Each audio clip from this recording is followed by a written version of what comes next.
네, 민수기 12장은 하나님께서 직분의 권위를 세우시는 이야기의 시작입니다. 12장은 모세의 지도적 직분을 세우십니다.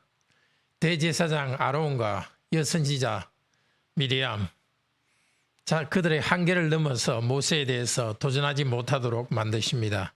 그들은 모세의 형제 남매라는 것을 직분과 혼돈한 것과 같습니다. 두 사람이 모세를 비난합니다. 구스, 즉 이디오피아 여인과 결혼했다는 것입니다. 사실 그때 광야 여행 중이고 모세 나이가 80세가 넘었을 때이기 때문에 모세가 새로운 결혼을 한 것 같지는 않습니다. 과거에 모세가 이집트에서 도망하여서 미디안에 갔을 때 거기서 젊은 시절에 결혼한 십보라를 두고 말하는 것 같습니다. 그런데 하박국 3장 7절에 보면은 구스와 미디안을 이렇게 같이 쓰고 있습니다. 그래서 당시에 뭔가 연결되어 있기 때문에 모세가 미디안에서 결혼했던 십보라의 그 지역을 구스라고 그렇게 지금 말하고 있습니다. 이스라엘 민족 출신의 부인이 아니라는 것을 이제야 문제 삼습니다. 그렇게 비난하는 데에는 모세의 직분에 대한 그들의 시기심이 작용하고 있는 것 같습니다. 여호와께서 모세하고만 말씀하셨느냐, 우리와도 말씀하지 않으셨냐, 그렇게 시기하고 있습니다. 아론은 대제사장으로 하나님을 섬겼습니다. 그는 말솜씨가 좋아서 하나님께서 모세를 부를 때부터 모세의 입으로서 세우셨습니다. 바로를 대항하게 했습니다.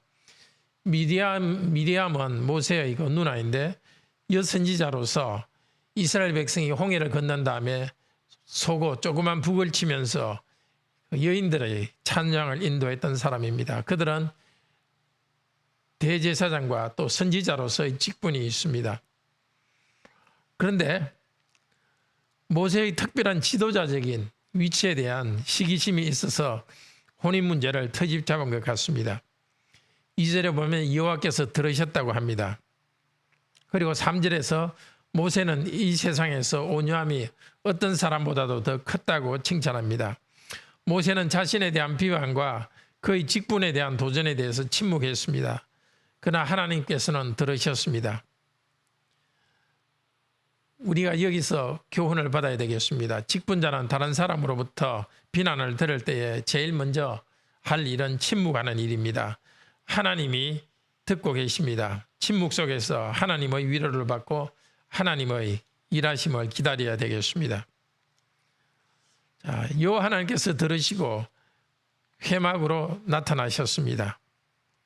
구름 기둥으로 내려오셨고 이 사람들을 회막으로 소환했습니다. 먼저 아론과 미리암을 부르셨습니다. 범죄 사실을 선언합니다.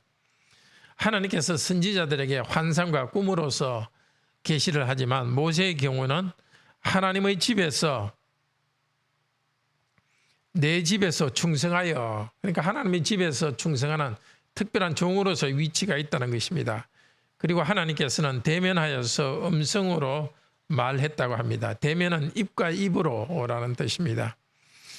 모세가 하나님의 음성을 듣고 음성으로 대화했던 특별한 위치에 있습니다. 또 여호와의 형상을 보았다고 합니다.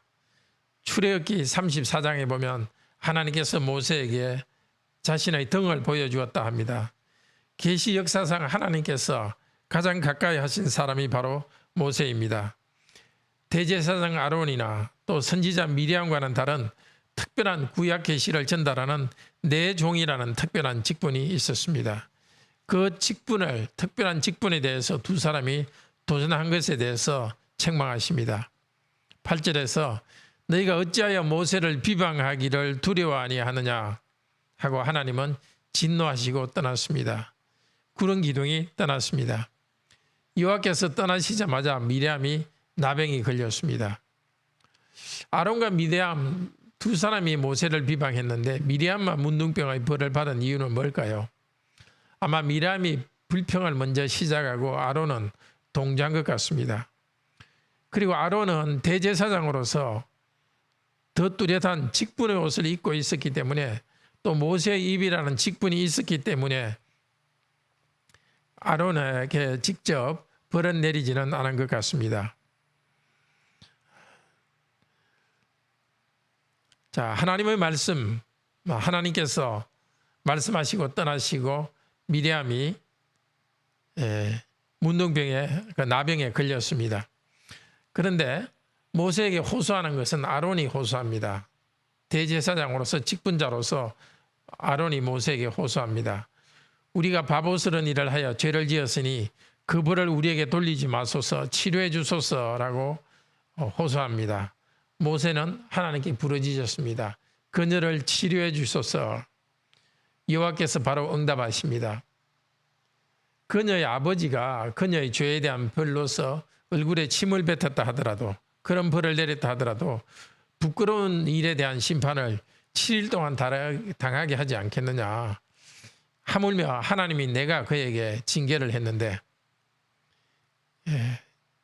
7일은 징계를 받도록 했습니다. 그래서 미리암을 이스라엘 백성들이 사는 진 바깥에 내어서 쫓아서 7일 동안 있다가 돌아오게 하라고 벌을 내려주었습니다. 근데 사실은 레위기 13, 14장에 보면은 나병 환자가 병에 걸렸을 때에 회복되는데 최소 2주, 그러니까 14일을 두게 했습니다. 거기에 비해서 미리암은 7일만 있게 했기 때문에 벌을 경감해 주었다고 할 수 있습니다. 이스라엘 백성 전체는 미리암이 벌을 받고 근신하고 있는 동안 7일 동안 행진하지 못하고 기다렸습니다. 미리암이 들어온 다음에 7일이 지난 다음에 미리암이 백성에게 합류한 다음에야 출발해서 바란 광야에 진을 쳤습니다. 오늘 말씀에서 우리는 몇 가지 교훈을 받습니다. 첫째로 하나님께서 주신 직분의 테두리 안에서 말하고 행동해야 되겠습니다. 하나님께서는 아론의 제사장 직분, 또 미리암의 선지자 직분의 한계를 정했습니다. 모세의 특별한 직분까지 권한을 행사하려 해서는 안 됩니다. 우리도 직분의 한계 내에서 일해야 되겠습니다. 교회에서나 가정에서 유익한 일을 할 때도 이것이 나의 직분의 한계 안에 있는 것인가를 돌아보도록 합시다. 유익한 일을 하면서 직분의 질서를 흐리게 하는 것은 하나님께서 싫어하십니다. 또 모세의 온유함을 배웁시다. 자기의 비판에 대해서 침묵하고 치유를 위해서 기도하는 온유함을 본받읍시다. 셋째로 하나님께서 미리암을 용서하고 치유해 주셨지만은 미리암이 자기 잘못을 성찰하고 회복하는 시간을 가지도록 했습니다. 오늘날로 치면은 성찬에 참여하는 것을 한동안 금지한 것이라고 할 수 있습니다. 교회는 성도의 죄에 대해서 온유하게 용서하지만 잘못한 사람의 영적 유익을 위해서 질서 있게 군증하는 것이 잘 세워지기를 바랍니다. 우리 교회도 정당한 군증의 질서가 잘 세워지기를 바랍니다. 또 우리가 죄를 지었을 때 하나님께서 용서해 주시지만 같은 일이 반복되지 않도록 깊이 회개하는 시간을 가지도록 합시다. 넷째로 성도의 죄의 짐을 우리가 함께 짊어집시다. 이스라엘 백성은 미리암이 죄를 지어서 하나님께 권징을 당할 동안에 그들을 버려두고 떠나지 않았습니다. 7일 동안 멈추어 기다렸습니다. 죄의 짐을 함께 담당했습니다. 오늘날도 교회는 성도의 죄와 또 그들을 고치기 위해서 조언하고 권징하는 수고를 피하지 맙시다. 그들의 죄로 인해서 교회의 행진이 늦어지는 것도 기쁨으로 기다리고 회복하는 일에 함께 협력하도록 합시다. 기도합시다. 하나님, 오늘 아론과 미리암이 모세를 비난한 것과 관련하여서 직분의 중요성에 대해서 다시 배우게 하시니 감사합니다. 다른 사람의 직분을 탐내지 않게 하시고 자기 직분을 다하는 것에 힘쓰게 하소서. 무슨 일을 하든지 직분의 범위를 넘지 않고 자기에게 주어진 권한 안에서 행동하도록 저희들에게 바른 질서를 허락하여 주소서. 모세의 직분의 권위를 하나님께서 세워주셨습니다. 우리도 직분자의 권위를 함께 세워가게 하소서. 교회 공동체가 성도의 잘못에 대해서는 사랑으로 잘 권징하여 성도를 세우고 교회의 질서를 바로 세우게 하소서. 다른 성도의 죄의 짐을 함께 지고 개인적으로 조언할 것은 조언하고 필요할 때는 공적으로 권징하는 수고를 기쁨으로 감당하게 하소서. 하나님 아버지, 오늘 하루도 우리 모든 성도들이 항상 기뻐하고 쉬지 말고 기도하며 범사에 감사하며 살게 하소서. 여러 어려움에 있는 성도들에게 인내하며 연단되어 가는 유익한 시간이 되도록 하여 주소서. 건강이 좋지 않은 성도들을 회복시켜 주시고 재정적 어려움이 있는 성도들에게 필요한 물질을 공급하여 주소서. 우리에게 주신 은사를 바로 사용하여서 하나님께 영광 돌릴 수 있도록 하소서. 무슨 일을 하든지 하나님 나라 백성으로서 의롭게 살게 하시고 주위 사람들을 돌보며 사랑을 실천하게 하소서. 주 예수 그리스도의 이름으로 기도드립니다. 아멘. 오늘도 은혜로운 기도 시간 되기를 축복합니다.